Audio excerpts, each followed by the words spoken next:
According to the trade association Airlines for America, U.S. Airlines will carry a record-setting 271 million passengers across the world this summer. That's a 6% increase from last year, and that growth is happening on the local level too. It seems for Fort Wayne International Airport celebrated a summer of progress last year. 3 consecutive months of passenger traffic exceeding totals set in 2019 and contributing to the airport's 10th year of consecutive growth prior to the pandemic. So with business and leisure travel picking back up post-COVID, Fort Wayne International Airport has now taken steps to enhance and expand its terminal and its footprint into a modern, growing facility.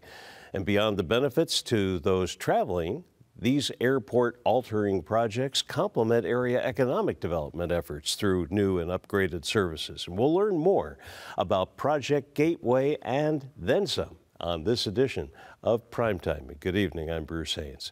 With us today is Scott Hinderman. He is Executive Director of Airports at Fort Wayne International Airport.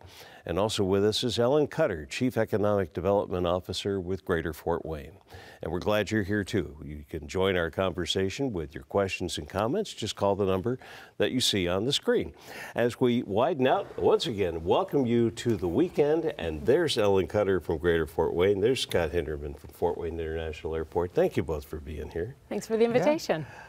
The summer numbers alone are just daunting. It's like saying we're going to all come over to your place for a party, and what are we eating? Please do. Fort Wayne's a great place to come. What has this year through this particular season, where now it seems every season is a travel season? Yeah, I do believe the demand for travel is at an all-time high, and that might be rightfully so. You know, as a country, as a world, we go through the pandemic where, you know, we all suspended our vacation times. And so the travel demand is super right now. We are at a 6.4% increase year over year from last year, and last year was a great year. So it looks great. The region is getting on our aircraft. I'll also say people from outside the area are coming to Fort Wayne to either do commerce, visit family, tourism. Life is good in the travel industry. It was, you know, the COVID period, that time where perhaps there were verbally spoken, you know, concerns that, oh, we're never going to get back. You know, we're not going to be able to be where we were. And now it looks like we're all, I heard it called revenge travel, I guess, by some to say, I'm going to get out there, darn it, and I'm going to do it today. I don't know that I've ever heard the word revenge travel, and yes, I will say that's something that I never want to relive again. And you know, the pandemic hit everybody, or the COVID, but it hit the travel industry hard. So the first couple months of that, we were all kind of wondering how quickly will we recover from it. And as a community, as a city, we recovered much faster than I think the rest of the country in our area. Travel did come back quicker, but 2020 is a year that's going to go down with an asterisk on it, the year of the pandemic. Our numbers weren't strong at all, but nor is anybody. Yeah, and as you're looking at these kinds of numbers, and graphs will do it, anecdotal will probably even do it better, you see the success at Fort Wayne International Airport, and what do you interpret that from your standpoint with the business community? Sure. So Greater Fort Wayne, Inc., as you probably know, is the Chamber of Commerce and the Economic Development Agency for Fort Wayne and Allen County. And we are in such a fortunate position to be one of the fastest growing metro areas in the Great Lakes region. And what that means for us is that in addition to having maintenance needs for some of our community assets, like the airport, we now have growth pressure and opportunities for expansion and to offer new amenities and new options. And so airport is a great asset for us, not just in Allen County, but all of Northeast Indiana. And sometimes the picture can state several words simultaneously. We have an image to show just how far afield those 14 daily flight routes from the airport can take folks. There you can see it, and a homecoming of a kind here recently with the return of the Detroit service. Yeah, very, very exciting. It is. I mean, Detroit took a short absence of our market. They didn't want to, but they had some flight crew shortages, so they pulled out of our market in the fall of 22, and they came back. June 8th was our first flight back to Fort Wayne, direct to Detroit, rather. And Detroit's just a great connecting airport, so if you want to go both international and domestic, and ideally I think most people use it to go to the Northeast. So that way you're kind of not going south to go northeast, you're traveling in the correct path or the direction as you start leaving your Fort Wayne. And we had so many businesses from our community write letters to Delta and tell them how important that destination and that connection is for their business. So I think that, and I hope Scott feels this, that he feels the support from the business community. I actually think the business community itself is the one who got Detroit back. The airport can do everything we can to get additional routes, to get destinations and everything. The airport itself, we have employees and they fly, but they don't fly enough to support a route. Right. It's the region that has to fly, or it's the community, or the world that's flying to our region that supports that flight. So yes, it was huge that through the Greater Fort Wayne Inc., they sent out invites to those who fly a lot, fly frequently, send letters to Delta requesting that back, tell Delta where they're flying, how often they fly, what their annual spend is on flight, not hotels and all that, but just flight. And then Delta clearly saw that the market was there to bring Fort Wayne and Detroit route back, and it came to fruition June 8th. Which is a great segue to a question for you, and everyone's in. How important, as an economic driver in Northeast Indiana, is an asset like an airport in general, and Fort Wayne International in this case in particular? It's so important. It's hard to overstate its importance. You know, when families or businesses decide where to put down roots, they want to do so in a community that allows them to pursue whatever is important to them. And oftentimes it's maintaining those connections to people and places outside of Fort Wayne and being able to do that in a very convenient way. The airport has been a key driver of our economic development and is not, as you mentioned, not just for Fort Wayne, but really all of Northeast Indiana. And oftentimes it is the first impression for visitors to our community, and Project Gateway and the improvements out there really make a very strong first impression of the community. Bruce, if I can add to that, and I don't have the facts, so somebody can fact check me, but if you think about it, way back when waterways, oceans were used to transport people and goods and services, then railroads came along and they developed, and communities developed wherever that railroad needed to be resupplied. Clearly roads were coming, and then wherever the interstate hit a city, that city maybe grew faster than a city that didn't have any transportation into it. An airport is, and the airlines are still the best way to have people travel long distances over a short period of time. It's similar to having, can you imagine not having access to the World Wide Web? It's not the same, but it's similar to if a community doesn't have access to the globe via air travel, its growth could potentially be limited. So having not just the airport, I work at the airport, so having an airport in a community is huge for the longevity and growth of a community. I had heard a reference to a word that I'm sure was attempting to try to summarize in one phrase what needs to be expressed in several paragraphs, but they called it that with airports you have an aerotropolis. Yeah. You may have a metropolitan setting, but you have an aerotropolis. Yes. Construct when you have an airport, because indeed you are able to truly go outside yourself. Yeah, it is a connection to the rest of the world. I think too, from an economic development standpoint, you look at our headquarters, our locally grown headquarters, you look at our manufacturers that in many cases have locations not just nationally but globally as well. I think too of our defense sector. All of these businesses that operate in many locations, when they choose to expand, they're choosing Fort Wayne. They're looking at where they're already operating, and they find that it's easy to expand here. And certainly those connections to their operations via the airport's a part of that. And so we are finding ourselves in the middle of the novel with the title Project Gateway.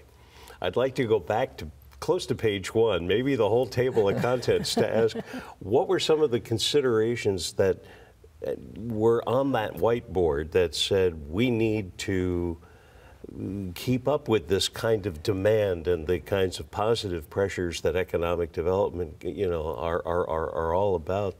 Walk us through that part, and then we can get past the introduction into chapter 1. I'll try my best, and corral me if you need to. I guess if you look at, we had 8 gates in our terminal building, but our terminal building was last seen a renovation, or it was designed in the early 90s as it sit before our Project Gateway started. It was designed with focus of a lot of turboprop aircraft, because that's what served our size communities back in the 90s. So since then, the airport has grown, the utilization of larger airframes have come, and we couldn't use our gates all at the same time because of the wingtip conflict on the gates. We needed more lineal foot in between each gate. So that was the significant portion of the project. And then we were doing that. Clearly our baggage claim and some other areas in our concept study, we didn't have the right amount of square foot in the right areas. So, and then even with the TSA, there were some regulatory compliant issues that we had to accommodate. But today, when we're done, we're going to have 9 gates, but 10 positions. So one jet bridge will can serve 2 different aircraft.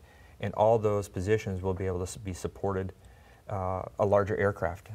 So the 737, some can even go larger, but we're not going to have an issue where we can't use all of our gates at the same time. Mm-hmm. And that's huge. The airlines are serving us, and it's already happening. Some of the gates that we have completed, the airlines have brought in 2 class cabins, so we have now anywhere from 96 seats to 76 seats aircraft as opposed to the little 50-seaters. So that expansion is a little bit, didn't know this, we didn't go with a build it they shall come theory, but we built it to where the airport can't grow the community. It can be a part of growing the community, but the airport better be ready to accommodate the traveling needs of the community as it grows. And that's our focus. So we're even going to have 1 gate that's not going to be there, but we can add an additional gate just simply by buying a jet bridge. So if Northeast Indiana continues to grow like it is, we'll be able to add a whole nother gate without a capital improvement project. The ground was broken in 2021, I believe, on the west side, and some of the parking activity and such that going on. Well, we're living in the building while we're building it. I thought it was live in the airplane while you're flying it, but maybe that's too personal. Well, it's all the same, and really that's part of why the project has taken longer. We're actually taking 2 years off of it because we were successful attracting federal funds to pay for our project. But we started with the west, and there's a lot of sequences because we just can't kick everybody out and have the contractors just build a building. We still have to operate in it. So that's why it's taken us a little bit longer than we needed or wanted. But it's the work that's being done, I think, is being done in a fashion to where those who are from the area can be proud of their airport. And if you're not from the area and you come to Fort Wayne, we are their first impression. And if you're not from the area and you come to our airport, there's a little bit of a wow factor. I think people should be impressed with our airport. So. And we're going to provide you with a tour of the west side from the comfort of your own chair. So as we bring that video forward, this is the chance for you to share with us what we're seeing, and we'll return to the statuary in the front in particular, but we're going to follow an individual as she works her way toward the gate. Our parking lot, we are going through, again, we had a great year last year. During our spring peak period, spring break peak period, we were actually really close to capacity, so we are expanding our parking lot right now. You can see some of the areas where you have an automated check-in process, the new terrazzo floors.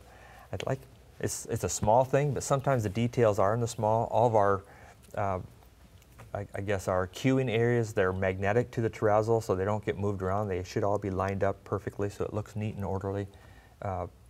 Our new areas, we stayed with the same joist structure as our old areas, so in our terminal building, when it's done, you won't be able to identify a historic area and a new area. All of our seating, you just saw it, it all has battery or charge your cell phones in the seating area. So it's just appealing. We put our restrooms, they're all hands-free, touchless, so you know, if you need some of that, we do have a family restroom with a adult changing table in it. We took a lot of things to accommodate, I guess, that universal design. Right. It kind of improves the posture, I would think. Absolutely. And what I love about this is that I think Scott's team really approached this project with the user's experience in mind. In the video footage, you saw that there was a great play area for children. There's a mother's room.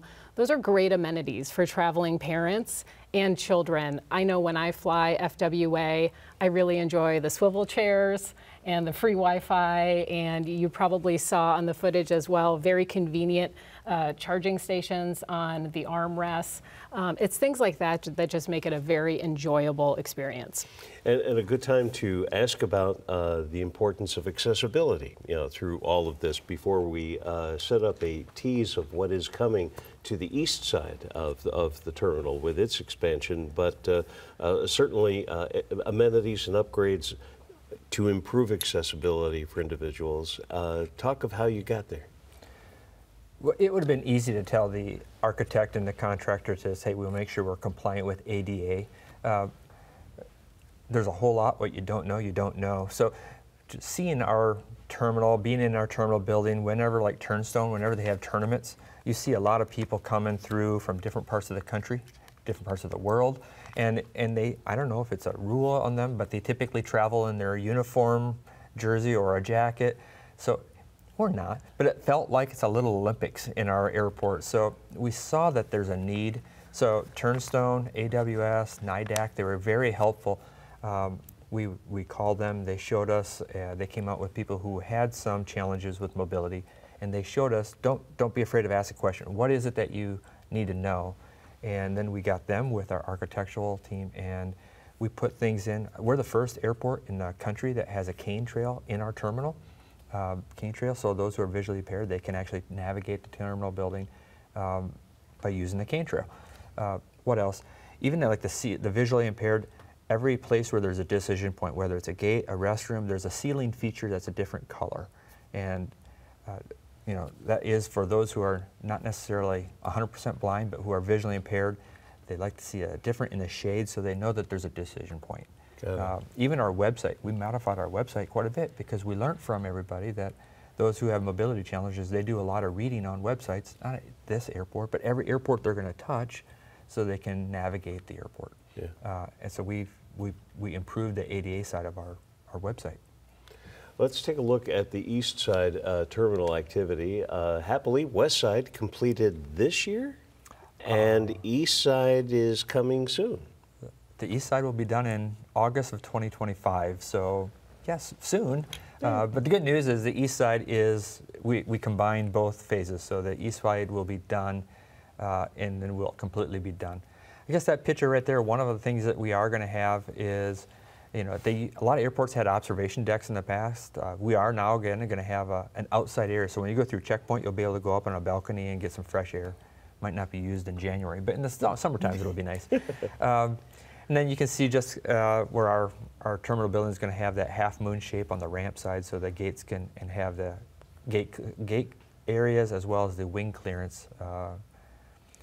Terminal, I mean, one of the things that we did a couple years ago, the rent-a-car, those are the canopies over the rent-a-cars. We actually have solar.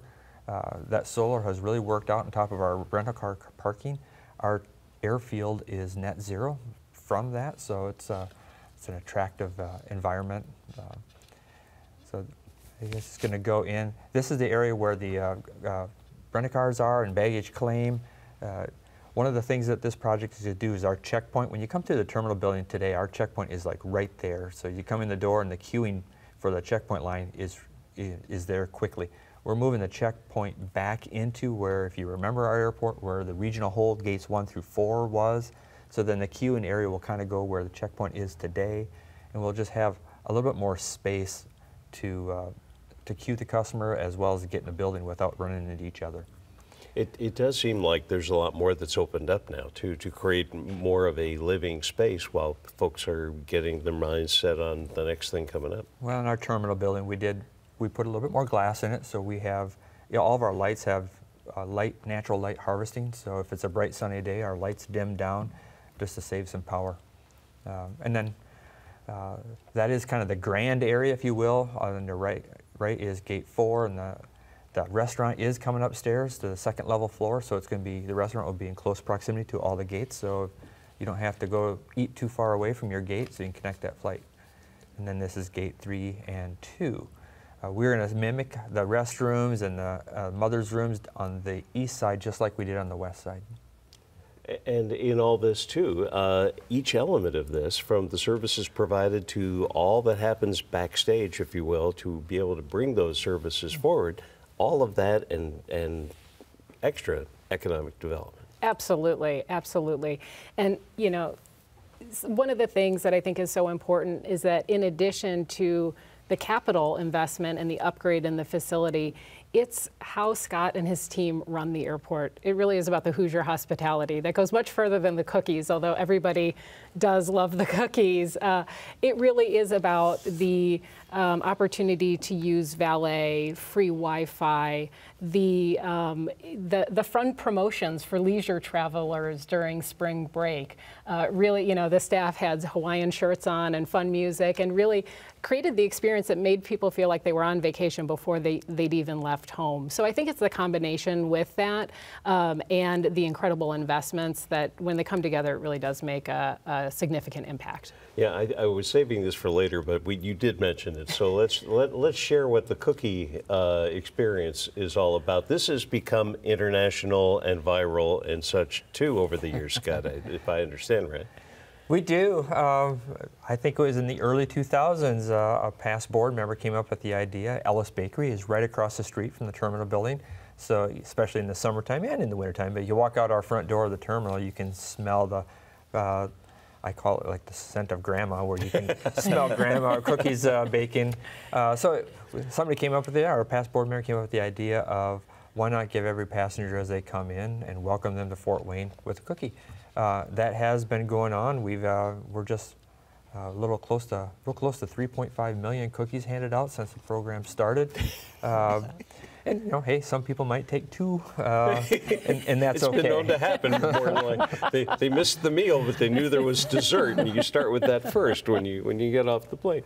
I think it's a very attractive thing that differentiates our airport to a lot of airports. You know, it's odd, right? Especially people who come here for the very first time. They come off the airplane, they come out of checkpoint, and somebody hands them a cookie, and they go, "Do I owe you?" Yeah. You know, it's just unusual. That said, as I travel across the country, I have told people I'm from Fort Wayne. Says, "Oh, you guys are the cookie airport."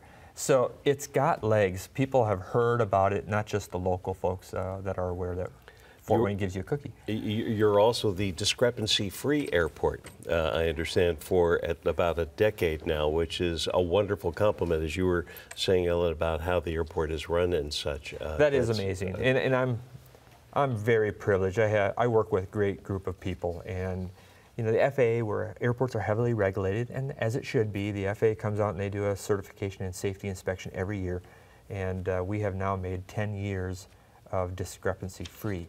I don't know of another airport that's made 10 years, and you can get a year or two, but and just because you get a discrepancy doesn't mean you're an unsafe airport. Sometimes it's maybe a process of how you're doing your paperwork or files. But 10 years consecutive, 0 discrepancy. Hats off to the airport staff. They've done a wonderful job paying fanatic attention to the details of the training, the airfield, the pavement condition, and all the regulations that follow. I have to think that that too is a good part of the economic development story, that it isn't just, you know, curb appeal and then after that, yeah, we're not really sure. But this is absolutely together, yes. I see complementary activities happening here which bode well for the region. Absolutely, absolutely. And we collaborate on business development opportunities. There are some businesses where it's very much advantageous for them to be close to the airport, close to I-69, and we work together outside of air service and the terminal building on some of those opportunities where there may be a competitive advantage for businesses to be located closer to the airport. Mm-hmm. And for the balance of the summer heading into fall, more activity going on at the airport. You can still follow your flight. You can follow the development. You know, the region's growth, whenever an airline brings in a route, we absorb that additional capacity quickly. So if you look at our growth in capacity, it's probably around 3% so far this year, but yet our passengers on board is growing by 7%. That's a very appealing metric for the airlines. Yeah. So.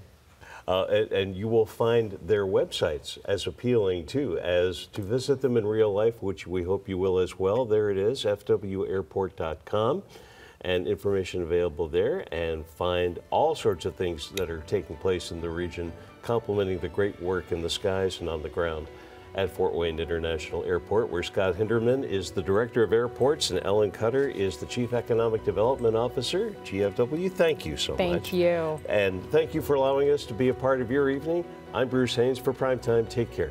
Have a good night.